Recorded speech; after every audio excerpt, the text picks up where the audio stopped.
क्या महात्मा गांधी गरीब थे? गांधी जी महात्मा कैसे बने? उन्हें राष्ट्रपिता सबसे पहले किसने कहा? अल्बर्ट आइंस्टाइन ने ये स्टेटमेंट महात्मा गांधी के बारे में दी थी। नमस्कार दोस्तों, मैं हूं मनोविक। ये हमारी एक नई शुरुआत है और मैं उम्मीद करता हूं कि आपको ये कोशिश पसंद आएगी। तो आज की वीडियो में हम जानेंगे गांधी जी का मोहनदास से राष्ट्रपिता तक का सफर। आने वाली पीढ़ियां शायद इस बात पर यकीन कर सके कि हार्ड मास से बना हुआ कोई ऐसा व्यक्ति किसी समय पृथ्वी पर आया था। 1940 में महान वैज्ञानिक अल्बर्ट आइंस्टाइन ने ये स्टेटमेंट महात्मा गांधी के बारे में दी थी, जो कि आज के टाइम में सच होती भी लगती है। शायद ही कोई ऐसा व्यक्ति हो जिसे महात्मा गांधी के जीवन, उनके विचारों और उनके द्वारा किए गए कामों के बारे में ना पता हो। फिर भी कुछ ऐसे फैक्ट्स हैं उनके जीवन के बारे में जो कि बहुत कम लोग जानते हैं। तो आइए बात करते हैं उन फैक्ट्स के बारे में। 2 अक्टूबर 1869 में पश्चिमी भारत के तटीय भाग में पोरबंदर रियासत के दीवान करमचंद जी और उनकी पत्नी पुतलीबाई के घर एक बच्चे का जन्म होता है। बच्चे का नाम रखा जाता है मोहनदास, जिसे प्यार से घर में मोनिया भी कहा जाता है। उस टाइम में शायद ही किसी ने सोचा हो कि ये बच्चा आगे जाकर भारत का भविष्य बदलने वाला है। मोहनदास अपने माता पिता की चौथी संतान थे। उनके पिता करमचंद जी ने अपने जीवन में कुल 4 शादियां की थी। पहली 3 पत्नियों की मृत्यु के बाद उन्होंने 1857 में पुतलीबाई से शादी की, जो कि उम्र में उनसे 22 साल बड़ी थी। मोहनदास अपने 4 भाई बहनों में सबसे छोटे थे। सबसे बड़े भाई लक्ष्मीदास, उनसे छोटे करसनदास, एक बड़ी बहन ललित बेन भी थी। लक्ष्मीदास गांधी एक वकील थे। करसनदास जी ने कौन सा पेशा अपनाया, इसके बारे में सार्वजनिक कोई जानकारी नहीं है। ललित बेन ने भी कौन सा पेशा अपनाया, उसके बारे में कोई जानकारी नहीं। मोहनदास आगे चलकर वकील बने थे। क्या महात्मा गांधी गरीब थे? महात्मा गांधी की अभी जितनी भी इमेजेस दिखाई देती है, उनमें उनका पहनावा ज्यादातर धोती और चादर दिखाई देता है।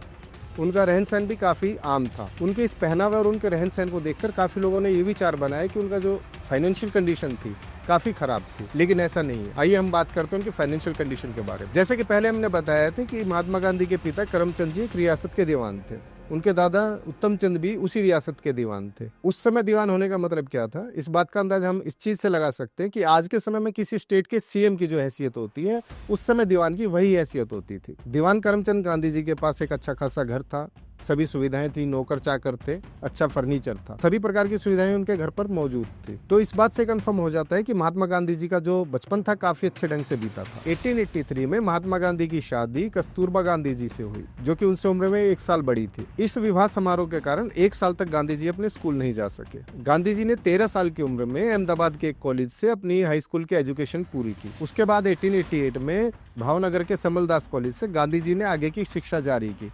लेकिन उस समय जैसे कि चलन था, सभी लोग वकालत की तरफ ज्यादा आकर्षित थे, तो गांधी जी की रुचि भी वकालत की तरफ हो गई। तो समलदास कॉलेज से गांधी जी ने अपनी पढ़ाई बीच में ही छोड़ दी और आगे की बैरिस्ट्री करने के लिए वो इंग्लैंड चले गए। वहां पर उन्होंने बैरिस्ट्री की पढ़ाई अपनी कंप्लीट की और उसके बाद वो मुंबई आ गए, जिसे तब बॉम्बे कहा जाता था। तो मुंबई आकर उन्होंने अपनी प्रैक्टिस चालू कर दी। उनके पहले केस का वाक्य भी काफी मजेदार है। मुंबई में एक महिला मीमीबाई का एक केस था प्रॉपर्टी से रिलेटेड, जिसके लिए वो मुंबई कोर्ट में जाती है। वहां पर उनकी मुलाकात होती है महात्मा गांधी जी से, जिन्होंने इस केस के लिए उनसे 30 रुपए की फीस ली। उस समय में 30 रुपए काफी बड़ी रकम हुआ करती थी। ये एक छोटा सा मुकदमा था जिसे कि जूनियर कोर्ट में पेश किया जाना था। तो महात्मा गांधी जी मम्मीबाई के साथ पेश हो जाते उनका केस लड़ने के लिए। लेकिन जैसे ही वो कोर्ट में पहुंचते वो डिबेट नहीं कर पाते, वो काफी घबरा जाते और कुछ बोल भी नहीं पाते। वो गवाहों से किसी तरह के कोई क्वेश्चन भी नहीं कर पाए, काफी घबरा गए थे। उन्होंने कोर्ट से माफी मांगी, अपने क्लाइंट से माफी मांगी, उनकी फीस वापस करी, उनसे कहा कि कोई दूसरा वकील आप अपॉइंट कर लीजिए, और इसके बाद वो कोर्ट से चले गए। बाद में उन्होंने ये जानने की कोशिश भी नहीं की कि उनके क्लाइंट ने मुकदमा जीता या हारा। मुंबई में वो केवल 6 महीने रहे, उनकी प्रैक्टिस वहां पर नहीं चली और इसके बाद वो राजकोट वापस आ गए। 1893 में साउथ अफ्रीका डरबन की एक फर्म दादा अब्दुल्ला एंड कंपनी गांधी जी को अपने पास साउथ अफ्रीका बुलाती है। वहां पर उन्हें लीगल सर्विसेज देनी थी। लगभग 20 सालों के कानूनी करियर के बाद 1910 में गांधी जी ने अपनी वकालत पूरी तरह से छोड़ दी थी। वहां पर उन्होंने अपना पूरा जीवन समाज की सेवा के लिए लगा दिया। जनवरी 1915 में महात्मा गांधी वापस भारत आ जाते हैं। यहाँ पर विभिन्न आंदोलनों के जरिए उन्होंने भारत को आजाद कराने की कोशिश की, जैसा कि हम सभी जानते हैं। इसके बारे में सभी जानकारियां लगभग हर प्लेटफॉर्म पर उपलब्ध है। तो आगे बात करेंगे हम कुछ अन्य पहलुओं पर। गांधी जी को महात्मा किसने कहा, उन्हें राष्ट्रपिता की उपाधि किसने दी, और गांधी जी का परिवार आज कहाँ पर है और किस हाल में है। गांधी जी को भारत ही नहीं बल्कि पूरा विश्व महात्मा के नाम से जानता है। लोगों को इस बारे में काफी जिज्ञासा रहती है कि उन्हें महात्मा की उपाधि किसने और कब दी। इस बारे में दो मत है। ज्यादातर ये बताया जाता है कि 12 अप्रैल 1919 में रविंद्रनाथ टैगोर जी ने महात्मा गांधी को एक पत्र लिखा था और उसमें उन्हें महात्मा कहकर संबोधित किया था, तभी से उन्हें महात्मा कहा जाने लगा। दूसरी ओर एक मत ये भी है कि जनवरी 1915 में वैद्यराज जीवनराम कालिदास शास्त्री इन्होंने पहली बार महात्मा कहकर बुलाया था। इससे पहले इन्हें एम के गांधी जी ही कहा जाता था। इस बारे में एक मामला गुजरात हाई कोर्ट में भी दायर किया गया था, जिसके फैसले में 2016 में गुजरात हाई कोर्ट ने क्लियर किया कि महात्मा की उपाधि सबसे पहले गांधी जी को रविंद्रनाथ टैगोर ने ही दी थी। खैर ये अभी भी एक बहस का ही विषय है। एक बहस और है गांधी जी के बारे में, उनको राष्ट्रपिता कहने को लेकर। आमतौर पर लोगों का ये मानना है कि गांधी जी को राष्ट्रपिता कहने वाले नेहरू जी पहले शख्स थे। गांधी जी के देहांत के बाद अपने रेडियो प्रसारण में नेहरू जी ने कहा था कि राष्ट्रपिता अब नहीं रहे। दूसरी ओर लोगों का यह मानना है कि सुभाष चंद्र बोस ने गांधी जी को पहली बार राष्ट्रपिता कहकर पुकारा था। सुभाष चंद्र बोस ने 1944 में सिंगापुर से अपने एक रेडियो प्रसारण में कुछ ये स्टेटमेंट दी थी।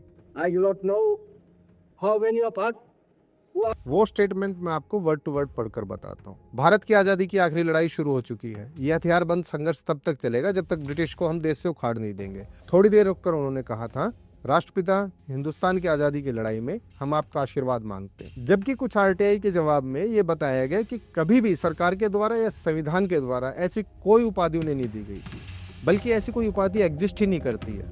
ये केवल एक सम्मान सूचक उपाधि है। गांधी जी को अहिंसा और शांति के लिए जाना जाता है।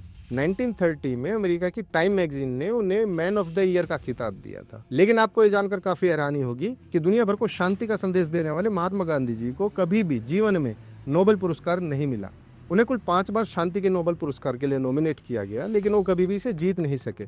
गांधी जी के बारे में कुछ और भी इंटरेस्टिंग फैक्ट्स हैं जिन्हें अभी हम कवर करेंगे। 1934 में भागलपुर में काफी भयंकर भूकंप आया था। काफी तबाही मची इस भूकंप से। गांधी जी ने भूकंप पीड़ितों के मदद के लिए काफी अनोखा तरीका अपनाया था। उन्होंने अपने ऑटोग्राफ के बदले में सभी लोगों से 5-5 रुपए चार्ज किया और उस पूरी राशि को भूकंप पीड़ितों को दान दे दिया। गांधी जी को फोटो खिंचवाने का बिल्कुल भी शौक नहीं था, लेकिन मजे की बात यह है कि आजादी के संघर्ष के दौरान जितनी भी फोटोज खींची गई उन सभी में सबसे ज्यादा फोटो महात्मा गांधी की थी। एक ऐसी बात भी है जिस पर यकीन करना थोड़ा मुश्किल है। गांधी जी अपने पूरे जीवन काल में कभी भी प्लेन में नहीं बैठे थे। यहाँ तक कि उन्होंने अपने पूरे जीवन में कभी भी अमेरिका की यात्रा नहीं करी। उन्होंने अपने ज्यादातर विदेश यात्राएं पानी के जहाज से पूरी की थी। 70 साल की उम्र में गांधी जी का वजन 46 किलो था। वो रोजाना लगभग 18 किलोमीटर पैदल चलते थे। उनकी लंबाई महज 5 फुट 5 इंच थी। एक कैलकुलेशन के हिसाब से वो अपनी लाइफ में इतना पैदल चले हैं कि उन्हें अगर जोड़ा जाए तो पृथ्वी के 2 चक्कर लग सकते हैं। भारत में अगर छोटी सड़कों को छोड़ भी दे तो गांधी जी के नाम पर भारत में 53 बड़ी सड़कें हैं और विदेश में कुल 48 सड़कें उनके नाम पर हैं। अपने आंदोलनों के दौरान गांधी जी 13 बार गिरफ्तार हुए। उन्होंने 17 अनशन किए। इस तरह से उन्होंने जेल में 6 साल और 5 महीने अपने जीवन काल में बिताए। 30 जनवरी 1948 में दिल्ली के बिरला मंदिर में प्रार्थना सभा के लिए जाते हुए महात्मा गांधी को नाथूराम गोडसे ने गोली मार दी। हालांकि इससे पहले भी 5 बार उन पर जानलेवा हमले हो चुके थे। गांधी जी की अंतिम यात्रा भारत की सबसे बड़ी अंतिम यात्रा मानी जाती है। गांधी जी के अंतिम यात्रा में 10 लाख लोग उनके साथ चल रहे थे, जो कि 8 किलोमीटर तक फैले हुए थे और रास्ते में 15 लाख लोग उनसे मिले। तो इस तरह से गैदरिंग लगभग 25 लाख लोगों की हो गई थी। महात्मा गांधी की हत्या के बाद कानूनी प्रक्रियाएं तो की गई, लेकिन उनका पोस्टमार्टम नहीं किया गया क्योंकि उनके परिवार वाले उनका पोस्टमार्टम करवाना नहीं चाहते थे। कुछ साल पहले भाजपा नेता सुब्रमण्यम स्वामी ने भी सुप्रीम कोर्ट में एक याचिका इस बारे में दायर की थी, जिसे बाद में खारिज कर दिया गया था। गांधी जी के जाने के बाद उनके परिवार में उनके 4 बेटे बचते हैं। गांधी जी की कोई भी लड़की नहीं थी, जिसका कि उन्हें बेहद अफसोस था। उनके 4 बेटों के नाम थे हरिलाल, मणिलाल, रामदास और देवदास। गांधी जी के सबसे बड़े बेटे हरिलाल काफी शराब पिया करते थे। उन्होंने काफी असफल व्यवसाय भी किए, जिसमें कि उन्हें काफी घाटा उठाना पड़ा। गांधी जी के बेटे हरिलाल ने कुछ समय के लिए इस्लाम धर्म भी अपना लिया था, क्योंकि उनकी अपने पिता से बिल्कुल भी नहीं बनती थी। उन्होंने अपना नाम अब्दुल्ला रख लिया था। हरिलाल का देहांत बेहद सामान्य स्थिति में एक सरकारी अस्पताल में हुआ। उनकी डेथ के बाद जब उनके डॉक्यूमेंट्स चेक किए गए, तब डॉक्टर्स को पता चला कि वो महात्मा गांधी के बेटे हैं। गांधी जी के दूसरे बेटे मणिलाल दक्षिण अफ्रीका चले गए थे और वहीं पर उनके वंशज आज भी हैं। महात्मा गांधी की परपोती आशीष लता राम गोविंद 3 करोड़ 22 लाख रुपए के एक स्कैम में दक्षिण अफ्रीका की एक जेल में 2021 से बंद है।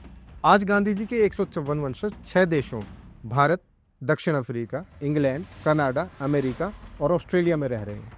तो आज के लिए बस इतना ही। हम आगे भी आपके लिए इसी तरह का इन्फॉर्मेटिव कंटेंट लेकर आएंगे। ये हमारी पहली वीडियो थी। इस वीडियो से रिलेटेड कोई भी क्वेश्चन या सजेशन अगर आपके कोई है तो आप कमेंट बॉक्स में हमें बता सकते हैं। अगर ये वीडियो आपको अच्छी लगी तो आप इसे लाइक कीजिए, शेयर कीजिए और चैनल को सब्सक्राइब कीजिए। जल्द ही मिलते हैं अगली वीडियो में, तब तक के लिए नमस्कार।